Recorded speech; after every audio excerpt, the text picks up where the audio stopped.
Улаанбаатар аймгийн эрүүл иргэний хэргийн давжуулах шатны шүүхийн эрүүл иргэн шүүх хуралдааны нийтлэн өнөөдрийн шүүх хуралдаанаар шүүгдэгч ууган эрдэнэт холбогдох Сүхбаатар сумнуудын анхны шатны шүүх 25-ны 6 сарын 30-ны өдрийн 194-р шийдэх тогтоолттой эрүүл иргийг хянаа илтгэснээр нарийн бичгийн дараагаас их танилцуулъя бусдын сууж болно.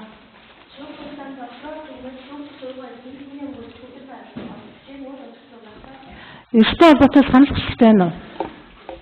Байхгүй. Шүүгдэгчд. Байхгүй. Шүүгдэгчийн мөрөлчд. Байхгүй шүү. За өнөөдрийн шүүх хуралдааныг шүүгч оюун төвлөг миний үе дараалал шүүгч Ган Зориг Баатар Сүх нарын бүрэлдэхүүнтэй прокурор Сигмэд шүүх хуралдааны нарийн бичгийн дарга Батцэг нарыг оролцуул явуулна. Шүүх хуралдаан прокурор нарийн бичгийн даргаыг хууль зүйн төслөөр татгалзах хэрэгтэй. Татгалзах байна прокурорт. Татгалзах явахгүй. Шүүгдэгчийн мөрөлчд. Байхгүй шүү. За эрх үүргийг өмгөөлс прокурор оролцож байгаа учраас бол тайлбарлахгүйгээр хэрэг дарааллыг тогтоо эрдэс шүүгч хэргийн талаар тулна. Тэгээд шүүгчийн өмгөөлөгчийн давжуулах гомдлыг үнэлгийг сонсон албаны шинжилэн судлан оролцогч нарын тайлбар дүгнэлтсэн дараалал хэргийн хэлцээ. За энэ хэргийг бол давжуулах шатны шүүх 8 сарын 4-ний өдөр хүлээн авсан. Шүүгдэгч нь 85 он түмэн цог сумд төрсэн 40 настай эрэгтэй дээд боловсролтой эдийн засгийн мэргэжилтэй ийм хүн байна. Түмэн цог сумын ерөнхий боловсролын сургууль жижүүр ажилтай. Ам бол 2. Шүүгдэгчийн хувьд бол 2 удаа урд нь бол яг энэ төрлийн эрэгт 2 удаа холбогдож 2 удаа шийдвэрсэн байна.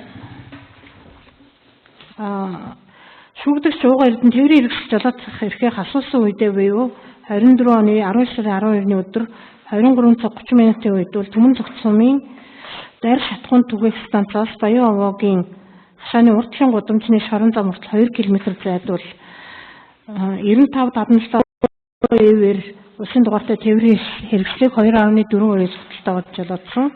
Жолоодсон замын хөдөлгөөнд оролцсон мөн 25 оны 4 сарын 15-ны өдрийн 15 цагийн орчим Түмэн цогц сумын 3 дугаар цэцэрлэгийн хойд талын шорон замаар улсын дугааргүй тээврийн хэрэгслийн 0.57% судалтай жолоодсон замын хөдөлгөөнд оролцсон. Энэ хэрэгт холбогдсон байна.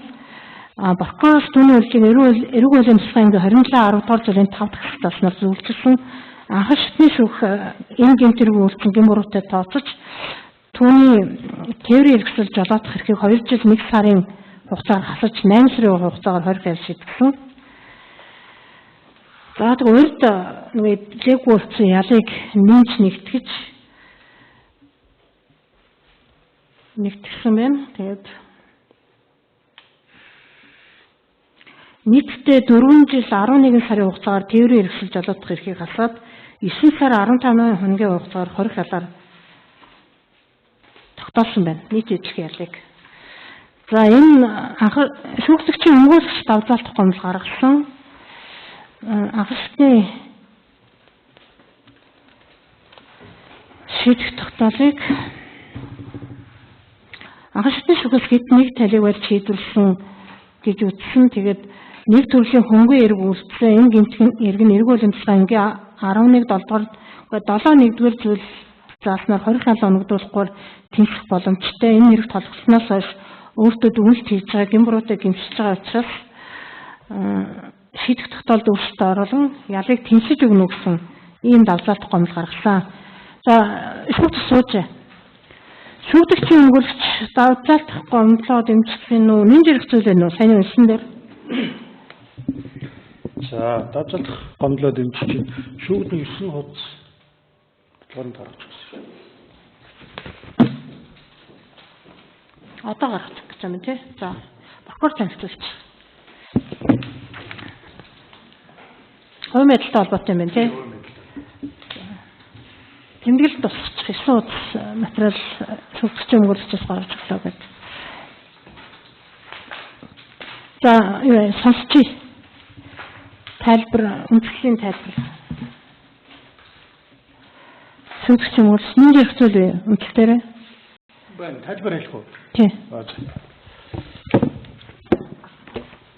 За өнөөдрийн шүүгүрэлтэнд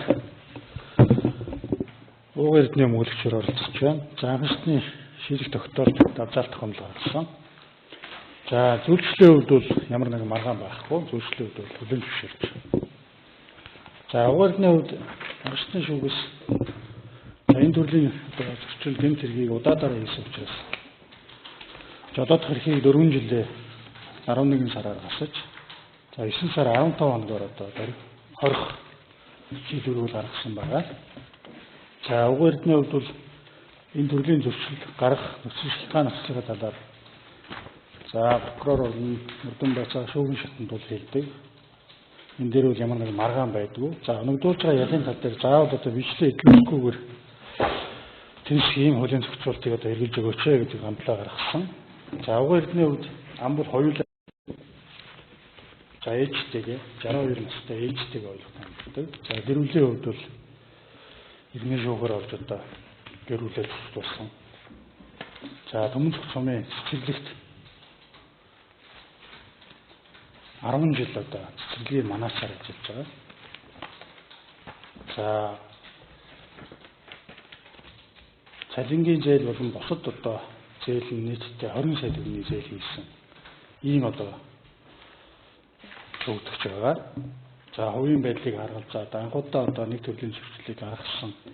За тодорхой одоо хугацааны турш цагдаа өргөдөж одоо энэ үйлдэлтэй гэмшиж байгаа одоо хувийн байдлыг харгалзаад тэнцэж өгөөч гэж шүүгдэлхнээс хүсэж байна. За ууган эрдэнэ хувьд бол одоо Төмөн цогцомынхаа цэцэрлэгийн одоо эрхлэгчдүүд хүсэлт гаргаад одоо 3 сарын хугацаагаар одоо цалингүй чөлөө авах хүсэлтнүүдээ гаргачаад байна. За хэрвээ юу гэдгийг ямар нэгэн байдлаар анхны шүүгийн шийдвэр хэвээр батлагдвал одоо ажил төрлөгөө болох. За өндөр настай ээжийгээ асрах ийм одоо нөхцөлөд толгойч байгаа учраас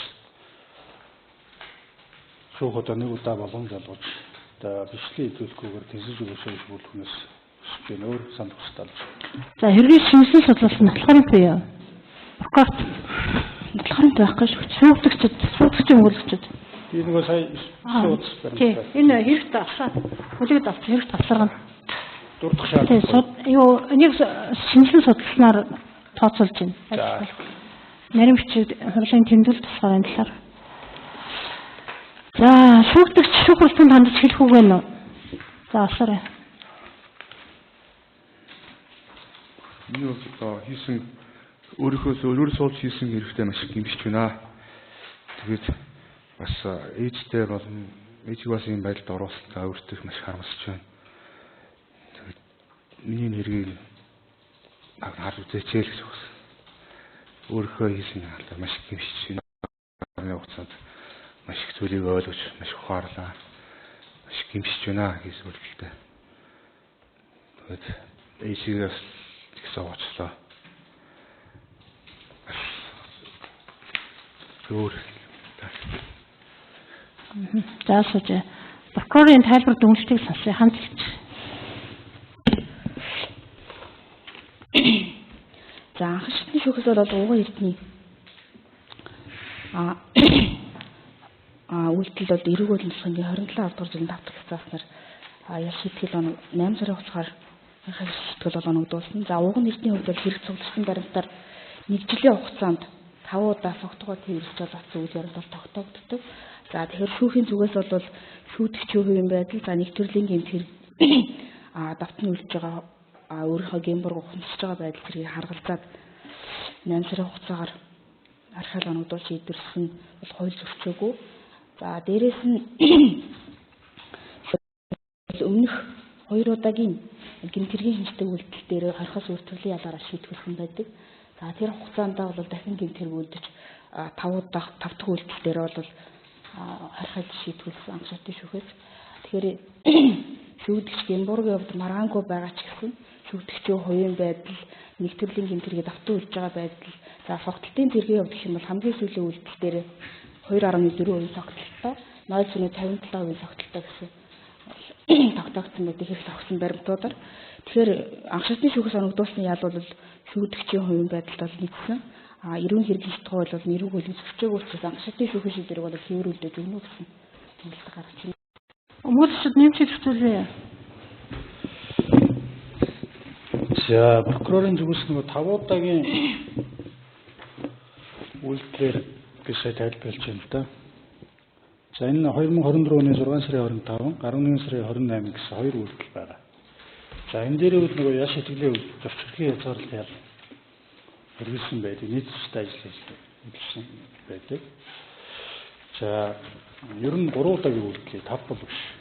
За нийт төрлийн зөвчлөлийг яагаад гаргаад ирсэн талаар ярангууд нөгөө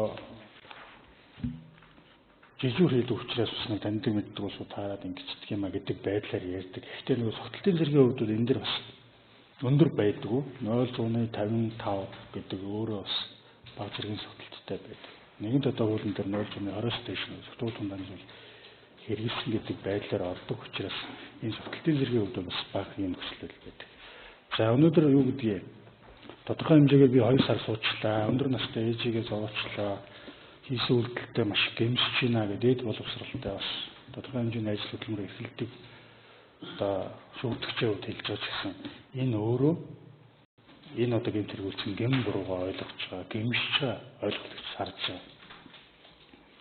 За ямар нэгэн байдлаар анхны шүүгийн шийдвэрээр өөрчлөлт оруулаад доргил оногдуулахаар тэнцэх, за магадгүй төвчрхийн зарлах хялаар солих, за нийтлэлтэй ажил хийх хялаар сольсон тохиолдолд энэ хүн энэ одоо үйлдэл дээр гэмшиж байгаа юм эсвэл нь бас энэ шуурданд ярьж байгаа үг одоо үйлдэлээр би харагдаж байгаа гэж ойлгож байгаа. Зөвхөн одоо юу гэдгийг хорхол оногдуулаад энэ үйлдэл дээр дүгнэлт хийхгүй байна, засгаан цэрлүүлж байгаа гэсэн ойлголт биш ээ. Бусад төрлийн ялч гэсэн одоо ялын төрөл учраас тийм ээ энэ хүн дээр одоо бичлээ идэвхгүйгээр өндөр настай ээж дээр нь байлгах магадгүй одоо ажил төлөвлөлтөөр эхлээд банкнаас авсан зээлээ дарах ийм нөхцөл байдлыг одоо шүүх бүрдүүлж өгөөч гэж бүрдүүлж хүсэж байна. Өөр санал хүсэлт гэж. За шүүх хуралдаанд оролцогчноос асуух асуулт бий юу? За шүүх хуралдааны зөвлөлтөнд шүүх хуралдааны төр батлалаа. Таад гарч бид энд л уулзчих.